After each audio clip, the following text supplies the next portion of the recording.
Welcome to Da Nang, Central Vietnam's chill coastal gem. Some even call it the best city for expats. My American friend An recently relocated here from Texas, and he's about to share his Vietnamese dream, plus a few hidden gems most tourists miss. And here we are in the city of Da Nang, and I got my friend Anh, who's gonna help me explore the city. Chào mừng các bạn đến với Đà Nẵng. Welcome to Da Nang. Let's start the video.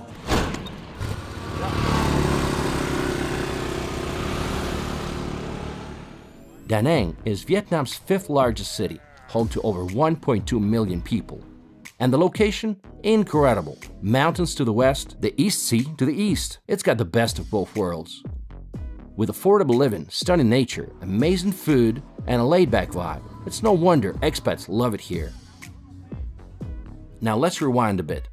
Not far from Da Nang is My Son Sanctuary. These ancient red brick temple ruins date back over 1,000 years. This was once the spiritual heart of the Champa Kingdom before the area became part of Vietnam in the 15th century. Later, under French colonial rule, the city was called Toran and became the first point of French invasion in 1858. Fast forward to the Vietnam War, and Da Nang was a major US air base. Today, it's one of Vietnam's most modern and livable cities, thriving in trade, tech, and tourism. An picked me up from the airport, not in a Ford pickup truck, but on a classic Vietnamese scooter. And that's when I knew this trip was going to be the real deal.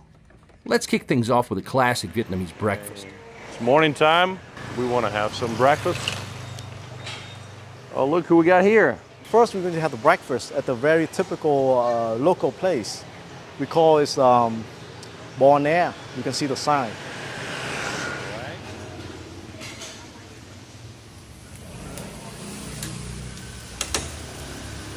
Seems like food is coming. Tell me, what do we have?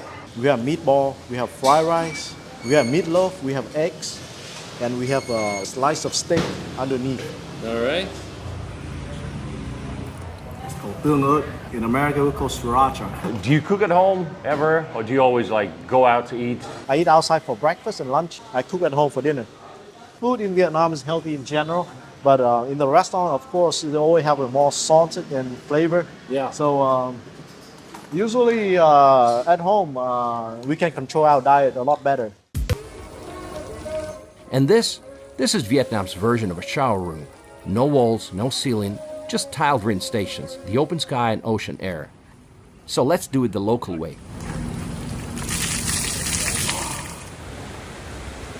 Look how many people are out here, jogging, swimming, stretching, all before breakfast. An fits right in, doing his traditional Vietnamese morning stretches like a natural.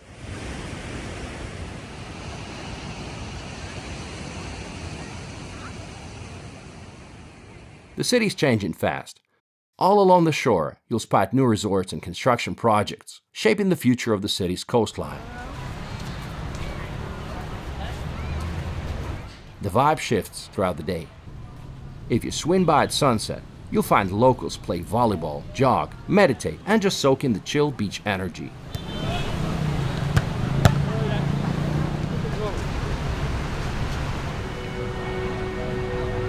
This is the most popular beach in Da Nang. It's called My He Beach, and it attracts thousands and thousands of people from everywhere in the world.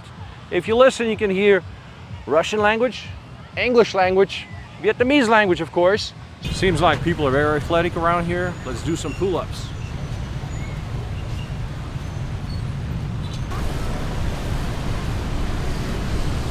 Cafes play music, kids run around, and a group of ladies starts their evening dance session. And yes, you're totally welcome to join.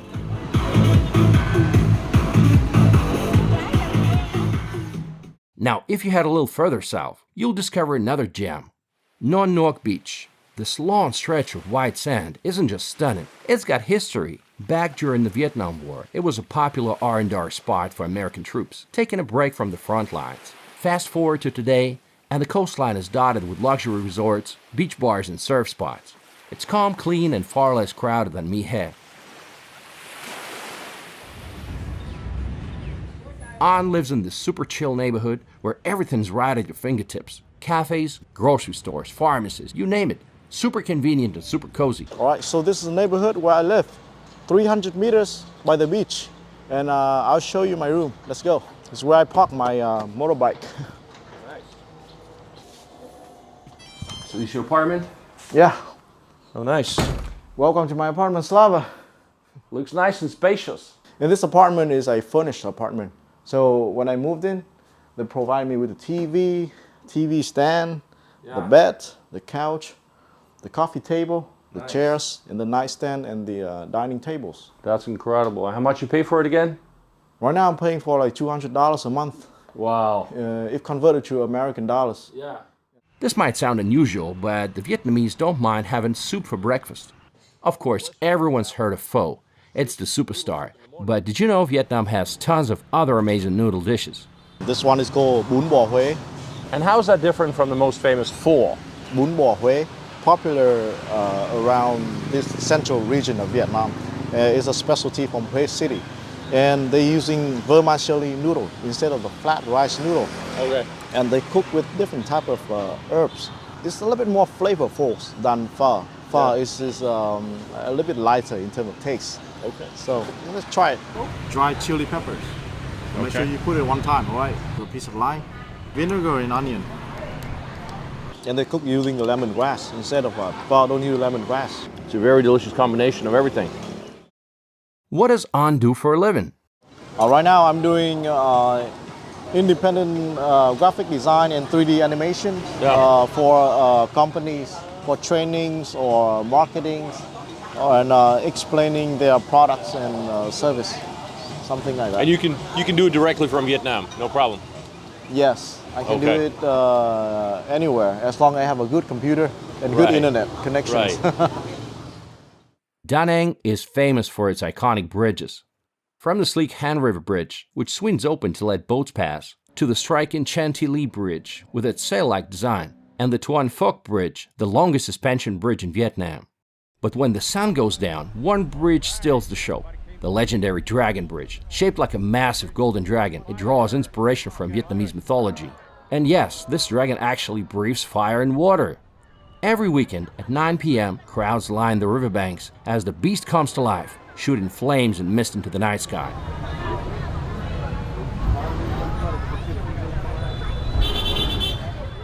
Right next to the Dragon Bridge is Da Nang's night market. A lively spot packed with street food stalls, local crafts, and fresh seafood, including grilled lobster right off the coals. You can cool down with some fun, unique ice cream flavors, and even treat yourself to a foot massage right here in the middle of the action. Speaking of massages, you'll notice massage parlors all over the city. Just a heads up, some places, especially those with VIP signs, might be offering a little bit more than just a massage. Locals can tell the difference, but tourists, not always. So choose wisely. Also, in Vietnam, VIP is like glitter. It's everywhere. VIP sofas, VIP lamps, VIP snacks. Basically, if it exists, it's probably VIP. So don't get too excited. If you want a true local experience, visit one of the local markets like Hang or Corn markets. Make sure you try durian avocado ice cream. We have come to Cho Con Market to get some durian and avocado ice cream. If you love durian, you're gonna love this ice cream, all right? If you don't, then it's 50-50. Creamy, rich, and with that unmistakable durian punch. On a rainy day, head over to Art in Paradise 3D Museum, where the walls come to life and you become part of the artwork. It's the perfect indoor escape. Snap hilarious photos, pose with mind-bending illusions, and let your creativity run wild for a few hours. Let me show you some of my most questionable masterpieces.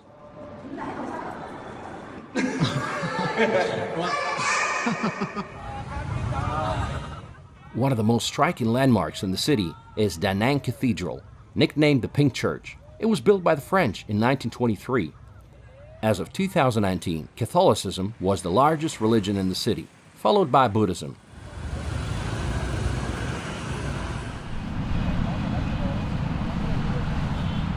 An felt it was important to show this place, which is often overlooked by visitors. It represents a powerful tribute to Vietnam's struggle for independence. This is a monument of September the 2nd, which is the Independence Day in Vietnam. and is dedicated to all the fallen soldiers who fought for the independence of this country. The food? With a guy like An, you don't just go to some touristy spot. You go deep local. And I mean so local, it took us a while to find it. We literally had to stop and ask a group of kids for directions. Those little narrow alleys is where you find the most authentic restaurants.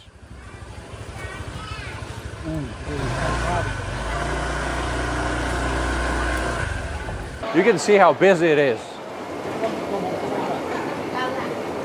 And tell me, how do you find places like this? So how do I find place like this?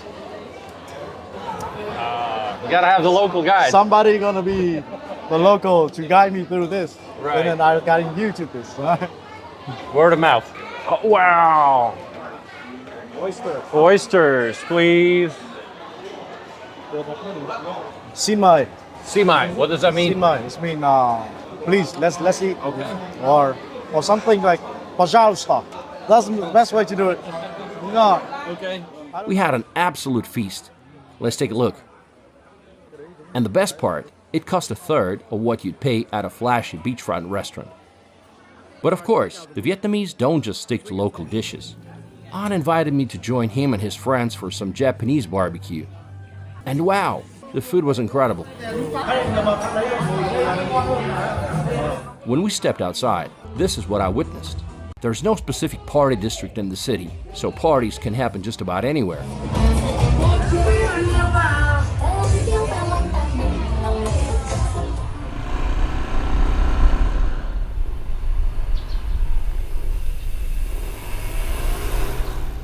Da Nang is full of hidden gems, like this peaceful little tea shop tucked away in the trees.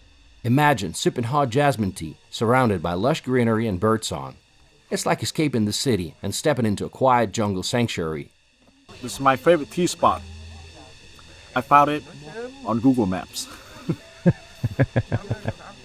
It's like, somebody's backyard, which it is. It's a family-run business, and this is somebody's backyard, which they turned into a tea house. No crowds, no noise. Honestly, what a perfect way to start the day.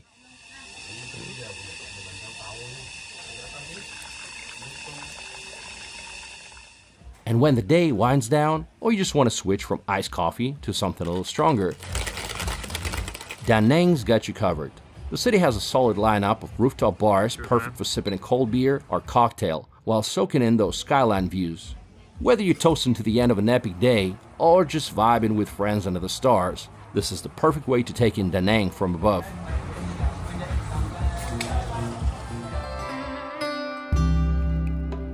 Towering above Da Nang, on Son Cha Peninsula, is Le Nun Pagoda, home to Vietnam's tallest Lady Buddha statue. Standing 67 meters tall, she gazes over fishermen, temples, and the city below.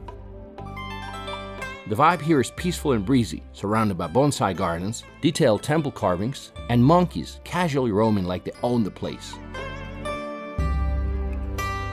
For a mix of views and exercise, head to Marble Mountains, 5 limestone hills full of tunnels, Buddhist shrines and caves, once home to the Cham people.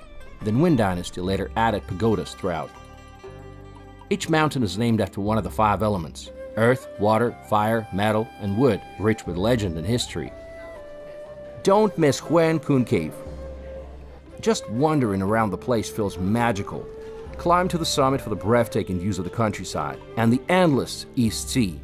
It's part sacred journey, part insta-worthy adventure, and a solid workout, so bring good shoes.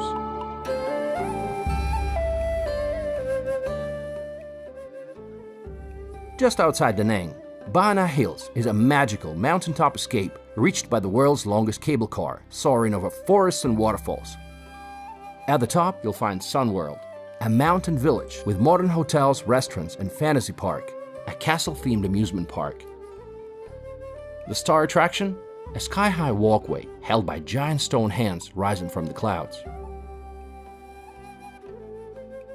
You said what you like about the Vietnamese culture is the abundance of street-side cafes. And any time of the day, you can just walk outside, get a drink, get some fresh juice. Yeah, that's right. And it's very inexpensive. Yeah, it's mainly because of Vietnam. We have a more of the warm weather time all around the year. So people mostly like want to be outside. I think that's really fun and make me feel like I'm alive, you know, I'm more alive Yeah. rather than just being inside all the time. Right. You feel like you're always surrounded by people. Everywhere you go, there's motorbikes, crowds of people, you know, all the cafes are full.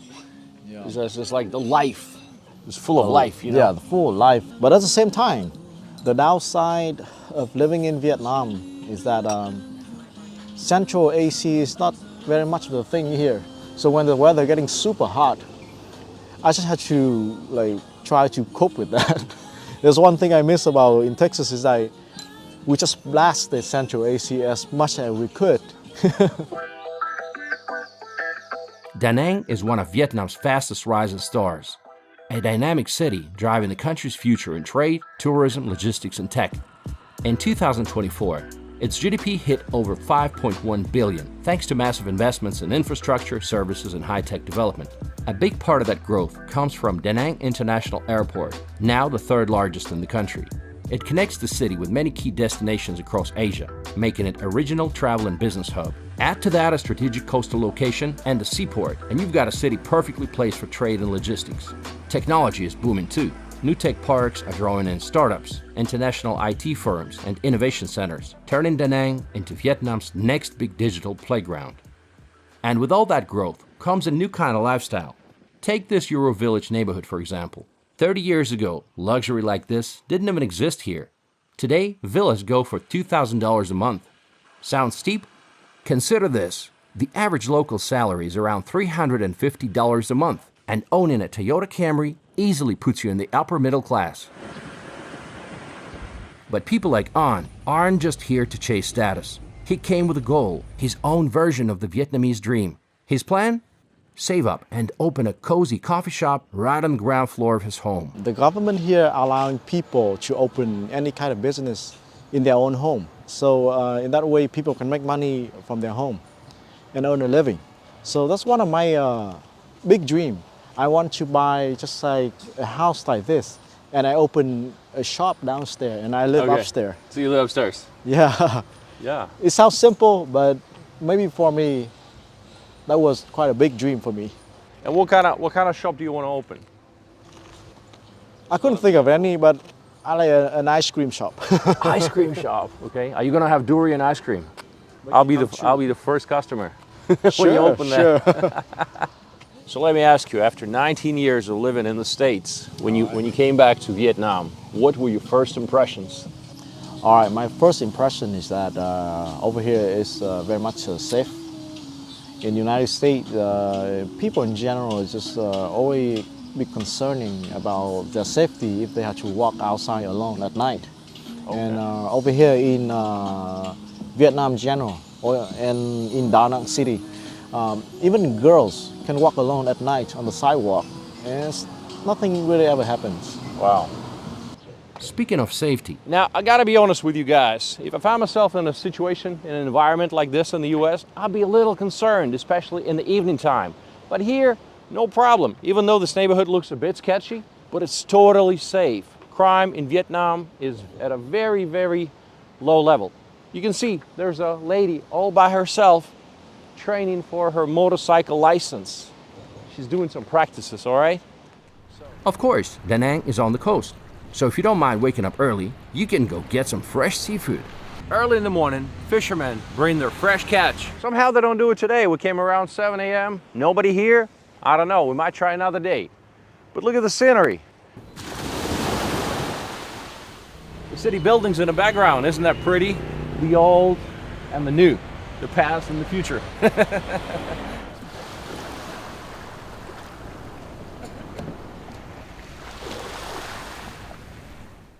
Da Nang sits perfectly between two iconic spots in Vietnam, the imperial city of Hue and the ancient town of Hoi An. First, let's head north to Hue, Vietnam's former imperial capital. Get ready for the legendary Hai Van Pass, a 21-kilometer mountain road carved dramatically into the cliffs, offering stunning ocean views. It was named one of the best coastal roads in the world by Top Gear, and now it's a must-do for thousands of motorcycle enthusiasts. Along the way, you'll pass old French and Vietnamese military posts and charming cliffside cafes. Stop for a classic Vietnamese iced coffee, cafe soda, sweet and strong as you soak in some of the country's most breathtaking panoramas. There's something truly peaceful about watching clouds roll beneath you while you sip in your coffee high above the sea. Cheers, man. What do you say in Vietnamese? Or just say yo, Yo. yo. But in Vietnam, we sip coffee like how we sip whiskey. So we drink it slow. Vietnamese coffee is like twice stronger. So I don't want you to feel a little jittery later. Is that right? But I don't think I want to move anywhere else. I like this place now. Yeah. It's great to find something in life that you truly enjoy. Yes. I go to many places. I'm still not sure where I want to settle down. Maybe here. Maybe here. Da Nang. You know, I'll tell you about Da Nang. Yeah. What it has. You want a beach? It has a beach. Yeah. You want a mountain? It has a mountain. You got everything. You want a river? It has a river. You want a bay? It has a bay, you know? Exactly. Don't miss the high-end train Aqueduct, an engineering marvel where the Reunification Express snakes across a narrow bridge suspended over the water. It's a cinematic sight, like something straight out of a movie. The road itself is smooth and well paved, but its tight curves, steep drops, and narrow lanes demand respect, not for the faint-hearted or speed demons. After the thrill of the pass, the landscape opens up to reveal Lanco Beach, a stunning stretch of white sand and turquoise water, nestled between a calm lagoon and the open sea. This area is dotted with seaside resorts and seafood restaurants, and surprisingly Catholic cathedrals. And finally, after a 2-hour drive, here we are. Welcome to Hue, Vietnam's ancient imperial capital and the former seat of the Nguyen dynasty. After checking into our hostel, we made a beeline for the imperial city, a sprawling walled fortress and palace complex that once served as the seat of the Nguyen dynasty, rulers of Vietnam from 1802 to 1945. Surrounded by thick stone walls and a wide moat, the citadel is an imposing sight even before you step inside. From above, it looks like something out of a legend. Inside, you can wander through the remains of the Forbidden Purple City, where emperors once strolled the grounds in absolute privacy. Though many of the original buildings were destroyed, especially during the 1968 Tet Offensive, careful restoration efforts are slowly breathing life back into this historic treasure. You know, one thing I don't understand, guys, is why everyone keeps ignoring the real hidden gem of the citadel, and that's this vending machine from the 15th century. But the water is still here. Another must-see is Tien Mu Pagoda, built in 1601. This elegant 7-tier tower is the tallest of its kind in Vietnam and offers beautiful views over the Perfume River.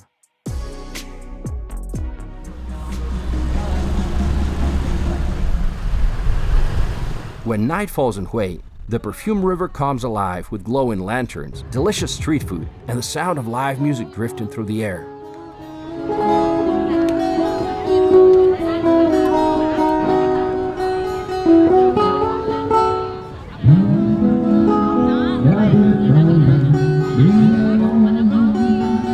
You can stroll past old colonial buildings, sip coffee at a cozy cafe, browse unique little bookstores, or hop on a boat for a peaceful evening cruise. And you know the name of the river? It translates as Perfume River. Apparently smells good.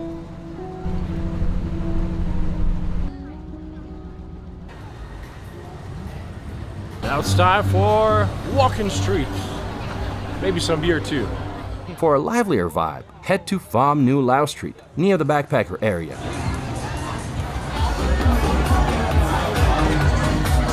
Exactly.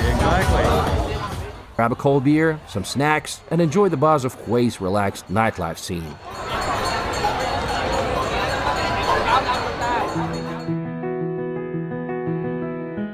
The next morning, we kicked off the day at a coffee shop nestled right in the middle of rice paddies. Now that's the kind of authentic experience I enjoy. Having my morning coffee in such scenic location. So sometimes you would see like a coffee shop doing great business, another coffee shop struggling just a kilometer away, but that's because the first one has better scenery and this one definitely delivers. Look around. I love it. I love it. What a good choice for a coffee shop in the morning. Just 40 minutes away from Da Nang, you'll arrive in Hoi An, a riverside town that seems untouched by time. With its mix of Vietnamese, Chinese, and Japanese heritage, this town has a quiet magic. Every building looks like it has a lot of history, because it really does. This town was founded in the 16th century. The slow pace makes it easy to explore and soak in the charm. Wander through the old town's maze of golden buildings and narrow streets, where every corner feels like a postcard.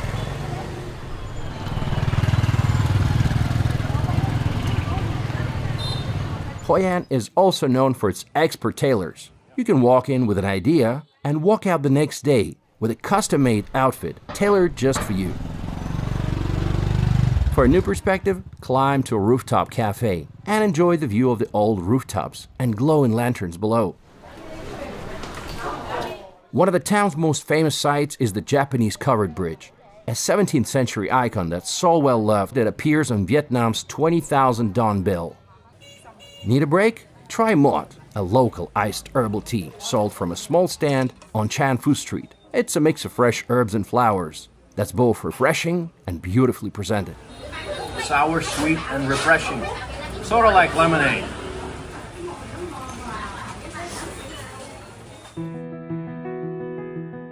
As night falls, the streets come to life with a warm glow of lanterns. Their reflection dances on the river, and you can float a lantern yourself or take a peaceful boat ride.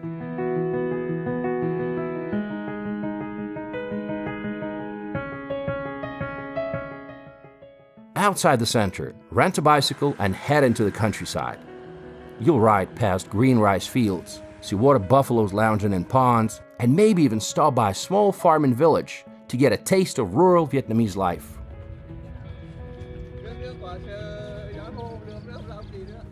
You're Vietnamese, but do the locals consider you a truly Vietnamese or like half American? Well, you know what the funny thing is?